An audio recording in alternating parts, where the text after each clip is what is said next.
اللہ ہی تو ہے جس نے تم کو پیدا کیا، پھر اس نے تم کو رزق دیا، پھر وہ تمہیں موت دے گا، پھر زندہ کرے گا۔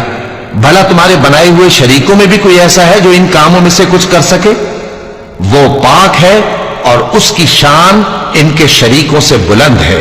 خشکی اور تری میں لوگوں کے اعمال کے سبب فساد پھیل گیا ہے، تاکہ اللہ ان کو ان کے بعض اعمال کا مزہ چکھائے۔ عجب نہیں کہ وہ باز آ جائیں۔ کہہ دو کہ ملک میں چلو پھرو اور دیکھو کہ جو لوگ تم سے پہلے تھے ان کا کیسا انجام ہوا ہے۔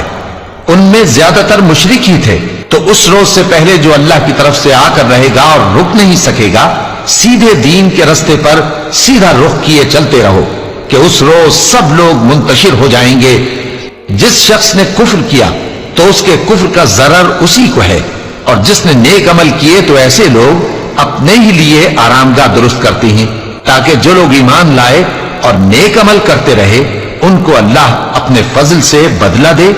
بے شک وہ کافروں کو دوست نہیں رکھتا۔